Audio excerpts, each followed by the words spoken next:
la humanidad requiere la creación de nuevos mitos adaptados a las realidades y desafíos contemporáneos. Es fundamental abordar con cautela las ilusiones efímeras que surgen en tiempos de incertidumbre. Dentro de esta penumbra, los procesos de conflicto invisible pueden llegar a parecer estados de apatía o inercia colectiva. En el universo observable, podemos distinguir dos entidades fundamentales: el ser humano y el entorno. El ser humano se caracteriza por su naturaleza localizada, curiosa, transitoria y a menudo ambivalente, mientras que el entorno se define por su neutralidad, permanencia y estructura formal. Es en la interacción dinámica entre estas dos dimensiones donde emerge todo fenómeno que compone la experiencia y el desarrollo humano.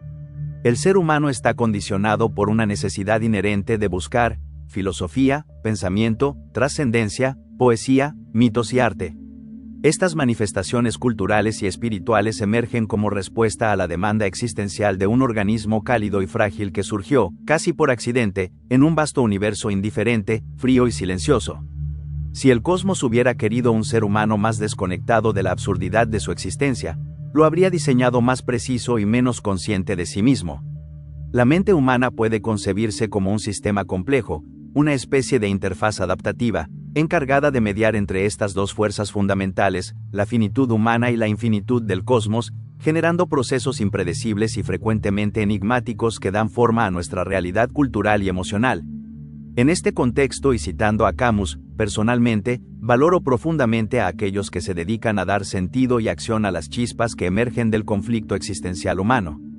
Simultáneamente, desprecio las actitudes de quienes niegan estas manifestaciones, ya sea por conveniencia, ignorancia, o por una voluntad de control y dominación. Estamos inmersos en un conflicto constante, una suerte de guerra simbólica contra el sinsentido. Desde los albores de la humanidad, nuestras herramientas han sido los mitos. Estos funcionan como sistemas de traducción que descifran lo indescifrable y brindan formas simbólicas a aquello que escapa a la comprensión racional. La cuestión urgente es identificar y renovar los mitos que nos permitan enfrentar los desafíos contemporáneos, ya sean tecnológicos, sociales o existenciales, que operan como fuerzas invisibles, pero ineludibles. En este esfuerzo, tomo inspiración de Albert Camus y su mito de Sísifo, un arquetipo que trata principalmente sobre la lucha contra el absurdo. Sin embargo, el futuro del combate no puede depender de una sola narrativa ni de una sola voz. Yo contribuyo con un mito, pero la construcción de los demás depende de ti y de los demás actores de esta guerra simbólica. Comprendo profundamente el origen del pensamiento de Camus, forjado en un siglo que, desesperadamente, buscaba algún tipo de redención. El autor francés vivió rodeado de personas cuya religiosidad expansionista, en su afán por imponer una visión de salvación trascendental, debió haberle causado un intenso malestar existencial. Fue en ese contexto que surgió su mito decisivo. Con él, intentó ofrecer una respuesta, una guía para los hombres y mujeres de su tiempo, invitándolos a centrarse en un horizonte terrenal más tangible y alcanzable. Les dijo, en esencia, busca la paz en lo que puedes tocar, en tu pequeño paraíso mundano y modesto, en lugar de aferrarte a una esperanza incierta y beatífica, cuya existencia, hasta donde sabemos, sigue siendo puramente hipotética. Camus escribió su mito decisivo como una respuesta a todo lo que intentaba escapar de la vida, en un siglo que, por encima de todo, deseaba eludirla. En una era que encontraba la noción de la existencia inmediata como algo vulgar, mientras se perdía en especulaciones abstractas, el autor francés propuso un llamado a la revalorización del presente tangible. Y en ello, actuó con acierto, pues era un hombre de vida, un hombre de materia. Era un hombre del presente y de la felicidad en el aquí, un hombre de pequeñas y hermosas certezas, y ciertamente no de grandes especulaciones. Fue de aquellos que, por principio, rechazan cualquier solución temporal. Pero al cumplir su misión, no podía prever lo que se estaba gestando detrás del contexto histórico. Ese es, al fin y al cabo, uno de los problemas inherentes a las ideas y los mitos. Solemos subestimar su poder y olvidar que deben ser renovados para que mantengan toda su vitalidad.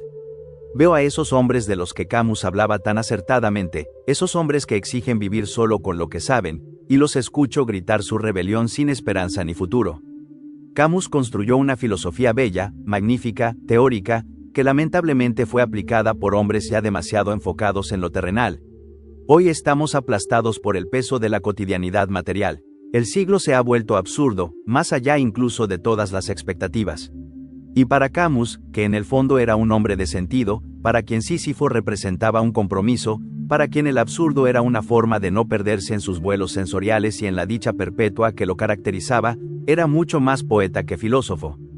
Pero los hombres, los que no son ni filósofos, ni poetas, ni creyentes de ninguna clase, los hombres de la tierra, los que sufren y se cuestionan al final del día, los que no han recibido como regalo la dicha inesperada, es decir, prácticamente todos los hombres, para ellos, el autor francés cometió un error. Leo y releo las últimas páginas del libro, donde Camus dice, refiriéndose a su hombre absurdo, y cito: él sabe que es dueño de sus días. Sísifo enseña la fidelidad suprema que niega a los dioses y alza las rocas. Él también juzga que todo está bien. Este universo, ahora sin amo, no le parece ni estéril, ni fútil. La lucha misma hacia las cimas basta para llenar el corazón de un hombre. Hay que imaginar a Sísifo feliz. Para Camus, Sísifo es un poeta, pero los que veo a mi alrededor no lo son. Ellos empujan sus rocas y hacen de ellos su destino, pero cuando llegan a la cima, al descender de nuevo la montaña, lo que les invade no es el éxtasis mineral, sino una fría abstracción que los aturde. No dicen todo está bien, sino que guardan silencio, demasiado cansados, incluso para permitirse la tristeza. Se duermen y vuelven a empezar al día siguiente. El absurdo de este siglo es distinto, una secuencia de acciones vacías que se adoptan como destino, y está presente en todos los lugares. Sentimos el viento frío en la transición del hombre moderno al hombre posmoderno. El primero intentaba salvarse en mundos trascendentes, el segundo se duerme para evitar el sufrimiento. Hoy estamos despojados de raíces, esperanza, aliento y de Dios, ya sea en singular o plural. Toda la desgracia de los hombres de mi siglo radica en que creen haberse asignado un destino que insisten en extinguir. Se enorgullecen de su conformidad con el reino del absurdo. Toda la desgracia de mis contemporáneos radica en que creen, como Camus escribió, que su destino les pertenece. Pero su destino ya no los eleva, ya no los guía, son sus propietarios responsables, y con frecuencia, decepcionados. Se les ha dicho a millones de personas que su vida solo tiene el sentido que logren darle. Sus crisis y sufrimientos se transforman, entonces, en su responsabilidad sin posibilidad de escape. El absurdo elevado nos convierte en únicos responsables de nuestro malestar en un mundo frío y fundamentalmente incoherente. El hombre se convierte en una consecuencia derivada de un contexto al que intenta darle sentido únicamente mediante la fuerza de su voluntad absurda.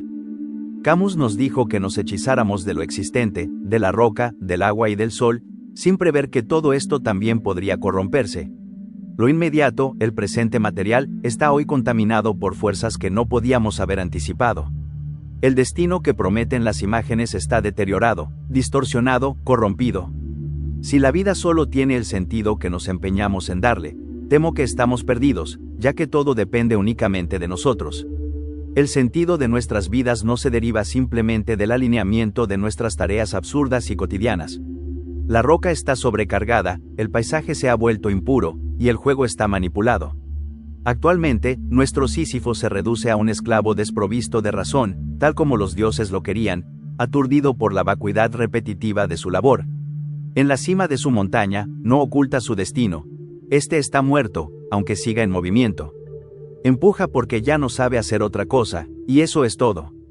Nosotros empujamos por desesperación, por ignorancia o por pura sentencia. Empujamos por imitación mortífera, por condición. Solo esto emerge de la repetición ciega. El ser humano no es un ente de pequeñas verdades, es un ser marcado por grandes esperanzas, inquietudes, miedos y cuestionamientos. Aunque no lo desee, incluso y especialmente cuando ya no le queda casi nada, es en esos momentos cuando se plantea preguntas y se dirige al horizonte. Negar la preocupación del ser humano es negar su existencia misma. Este solo existe gracias a esa obsesión constante por mirar hacia atrás y contemplar el vacío al borde del cual camina. Sísifo solo se detiene para regresar a su piedra, y se prohíbe mirar el vacío que escala cada día. Para Camus, encontrar el absurdo fue un esfuerzo de voluntad, para nosotros, se ha convertido en una evidencia cotidiana, dolorosamente clara. Vivimos inmersos en el absurdo, en un absurdo cada vez más palpable. Soportar la existencia ya no es suficiente para vivir, el simple acto de moverse ya no garantiza que se esté alcanzando un destino justo. El juego se ha vuelto más complejo. Si el tiempo de nuestras vidas tiene valor únicamente por nuestras vidas mismas, estamos condenados. El tiempo de nuestras vidas no puede ser valioso solo en su propia temporalidad. El Sísifo de Camus tenía una misión. El nuestro no tiene más que una labor sin propósito. Su Sísifo contaba con una voluntad soberana que le otorgaba una alegría traviesa. El nuestro ya no posee ni voluntad ni atención. Incluso si logra apartar la vista de los túneles digitales que lo absorben y lo vacían, ya no ve claramente por qué debería continuar empujando su piedra hasta el agotamiento. De esta manera nos sentimos y nos encontramos, buscando la nueva revuelta. Esa es de hecho nuestra misión, nuestro mantra. Las preguntas vitales que debemos hacernos son: ¿dónde debemos librar nuestra batalla? ¿Qué causa merece nuestras fuerzas? ¿Cuáles son las trampas invisibles hacia las cuales nos precipitamos? La tarea del artista es anticipar, explicar lo que apenas se vislumbra en el horizonte. Debe hablar de lo inefable que está por venir, para que los demás puedan prepararse. Camus lo vio claramente entre la niebla, aunque quizás un poco demasiado temprano. Realmente necesitamos un nuevo Sísifo para un nuevo siglo. Un Sísifo que siga su destino en lugar de tratar de inventarlo. Un Sísifo que se nutra de imágenes más antiguas e intocables que aquellas que podría intentar construir en este plano terrenal. Obedecer a la llama ya no es suficiente para distinguir las sombras de las profecías. En un espacio vasto y oscuro, sin límites definidos, existen numerosos destinos que parecen flotar, como si fueran entidades amnésicas, atrapadas en una especie de vacío. Este espacio, de color negro profundo, refleja una luz que no podemos percibir. En él se encuentran dos figuras. Para entenderlas mejor, les damos formas.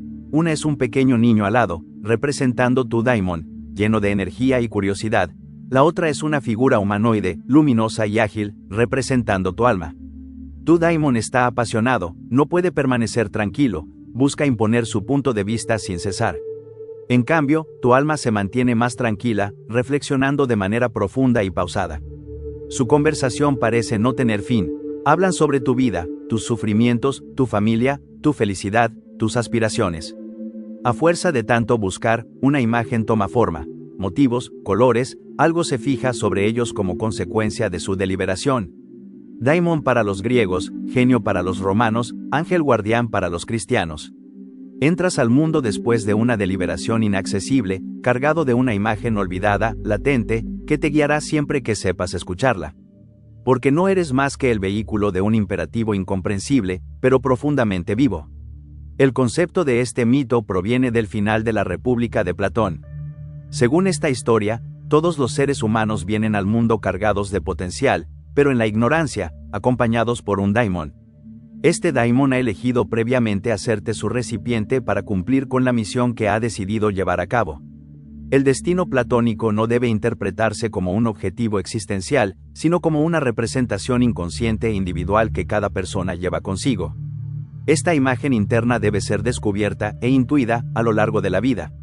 Los mitos, en su función más profunda, no buscan proporcionar explicaciones racionales, sino que sirven como acompañantes en el proceso humano. Su propósito es ofrecer consuelo y respuestas simbólicas ante la angustia o el temor existencial. Sé que estamos perdidos y que necesitamos nuevas historias. No deberíamos criticar una idea o convicción por su exactitud, sino por el impulso vital que nos brinda. En el fondo, el ser humano solo tiene la responsabilidad de las historias que se cuenta a sí mismo. Nos hemos vuelto demasiado lógicos para vivir como deberíamos, así que ten mucho cuidado con la historia que cuentas sobre ti mismo. Muchas ideas se han vuelto tan justas y claras que ya no nos hacen felices ni sirven para otra cosa que alimentar nuestra impotencia y justificar nuestro sufrimiento. Nuestra esencia carece de impulso, y en el intento de comprender de manera racional todo lo que permitimos que ingrese en nosotros, nos vamos agotando. La modernidad aniquila nuestras metáforas, descalifica nuestros mitos, presentándolos como simples relatos ingenuos y crédulos. Sin embargo, los mitos son nuestras herramientas, nuestras fuentes de luz en tiempos oscuros. Privar al ser humano de sus historias es vaciarlo de significado, y luego nos sorprendemos cuando busca consuelo en sus propias tragedias, convirtiéndolas en su única forma de comprender la vida. Recuerdo tiempos pasados, cuando mi vida era una incertidumbre constante, cuando estaba sumido en un estado de somnolencia existencial, creyendo que abrazar el sinsentido y darle forma con mis manos sería mi salvación. Pensaba que la acción, impulsada por el deseo de huir, sería suficiente. Evoco aquellos momentos cuando todo era solo un eco repetido, cuando creía que bastaba con llenar mi ser del estrépito del martillo golpeando el suelo para sentirme verdaderamente vivo. Hay quienes niegan el destino, quienes creen en él, y quienes lo siguen. 3 posturas, 3 tipos de ser humano. Por lo tanto, si insisten en adherirse a su Sísifo absurdo, deben recordar que intentar construir una teoría del destino sin un destino real al que apuntar, un destino fabricado y sin fundamento, los llevará rápidamente a servir a un sistema ciego, atrapados en una condición trágica y sin salida. En lo que a mí respecta, ruego a mi daimon, porque en él encuentro la motivación para seguir adelante. Confío en él para lo que está por venir. No se sometan a mitos que los reducen a pequeños seres despojados de todo, arrojados a un presente absoluto, sin propósito más allá de existir y acumular momentos fugaces. La vida no tiene, evidentemente, el sentido que ustedes le asignan. Tiene el sentido que está destinado a tener, el propósito que ustedes deben otorgarle. El absurdo y su rebelión son renuncias revestidas de una falsa seguridad. El joven occidental primero ve el mundo en blanco y negro, luego descubre la gama de colores y se llena de orgullo. Espero el día en que tiemble, al atreverse a cuestionar el origen de esos colores. Creer que uno es el único responsable del sentido de su vida, aquí y ahora, es exponerse sin protección ante las fuerzas de la época. La vida no tiene un sentido inherente que podamos simplemente asignarle, como si fuera algo objetivo que podamos decidir de manera arbitraria. No se trata de que cada persona pueda darle a su vida cualquier significado que desee, como si fuera una etiqueta que podemos poner. Aunque no podemos asignarle un sentido a la vida de manera arbitraria, sí tenemos la responsabilidad de descubrir o darle un propósito que esté alineado con nuestra naturaleza o nuestra situación. En lugar de imponer un sentido de forma externa o vacía, se trata de encontrar un propósito que tenga que ver con lo que cada uno de nosotros está destinado a vivir o experimentar, algo relacionado con nuestra existencia, dentro del contexto del mundo en el que estamos. Para activar el impulso necesario, es fundamental contar con una fuerza motivadora que no sea completamente interna ni externa. Más bien es una interconexión que permite la acción. En el caso de Sísifo, su condena al castigo eterno no debe ser vista solo como un sufrimiento sin fin. Más que admirar el sufrimiento mismo, se puede apreciar la naturaleza de sus actos desafiantes. Sísifo, en su rol de constructor, desafió a los dioses, fundó ciudades y templos, creó algo que iba más allá de una simple tarea de carga. No tenía una obligación, sino una representación. Es el Sísifo visionario, el creador audaz, quien se destaca, no el que se limita a la resignación ante su destino. Su capacidad para transformar la carga en algo significativo es lo que realmente merece admiración. Admiro la fundación de Corinto, burlándose de los dioses. Admiro a Sísifo el constructor, no a Sísifo el condenado. Admiro a Sísifo el fundador de templos. Admiro al Sísifo que sabía que no llevaba una carga, sino una imagen. Admiro a Sísifo el artista exagerado, no a Sísifo el obrero resignado. En un entorno degradado y nocivo, la acción primordial debe prevenirse, o de lo contrario, se corre el riesgo de desaparecer. Las representaciones no pueden originarse exclusivamente de este lugar. La vida debe ser vista como un espacio de creación meticulosamente seleccionado. Poetas que se consideran jardineros destinados a desarrollarse, pero que se empeñan en formular conceptos. La cuestión no radica en descubrir qué es verdadero en este lugar, sino en entender qué nos proporciona fortaleza dentro de este contexto universal. Los seres humanos hallarán el propósito de su existencia cuando se alejen del ámbito de las preocupaciones triviales y recuerden la misión, el desafío y el entorno que les ha sido asignado.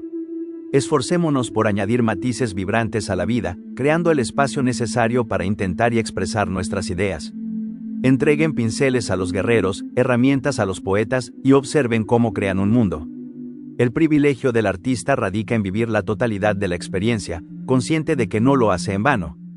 Como nos enseña Camus, en El hombre rebelde. No hay una obra más urgente que la de la vida. Nadie puede tener una misión más importante que la de vivir.